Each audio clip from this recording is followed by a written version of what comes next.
Okay, this drill is what I call home delivery. This is all about how the dog brings the bird home, how she delivers it to you. And there are a lot of schools of thought on this about what's appropriate, what's acceptable, what you should do or what you shouldn't do. So I'm going to talk about, show you some things about that are really cool, but also about what you at least need to accomplish. How good is good enough? Well, I think you got to be pretty good with this one, otherwise you're going to have some problems. Now, what I try to use as an example to myself here is you take a giant step, okay? And I take a giant step because and if I drew a circle, that's where I want the dog, to come back to me with the bird, okay? Because within that circle is where I can take a small step, reach down, and take the bird from the dog. Any further than that, if the dog stops 10 feet away, and you never want to go to the dog.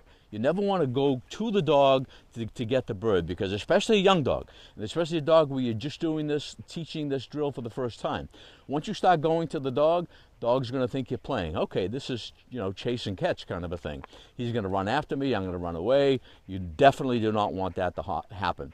The dog has to bring the bird to you within that circle, ideally.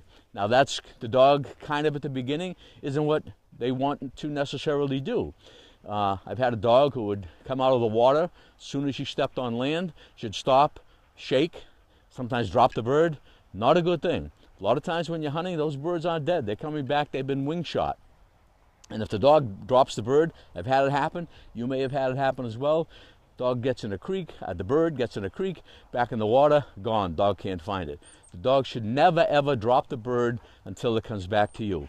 Another real good reason to have your dog force fetched, but we'll talk about that in a different section of the website.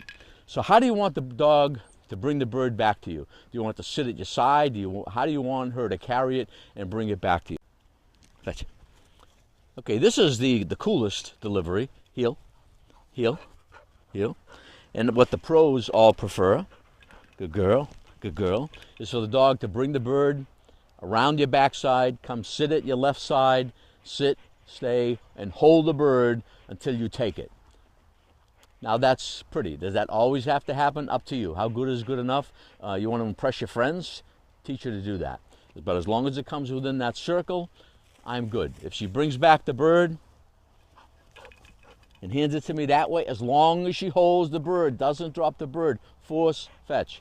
That's all I care about. Good girl. Sit. If you want to get her to sit in front of you and take the bird, as long as she holds it, that's fine. So as long as she's within that circle, where all you have to do is take one step to get the bird, you're fine. Don't chase the dog.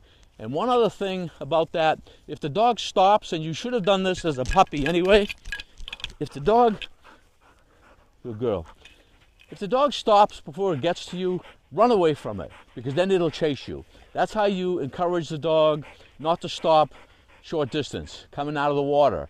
In fact, when you start doing retrieves in the water, I would do that as a matter of course. Run back so that the dog chases you and comes to you without stopping, and gets into that home delivery circle. Home delivery.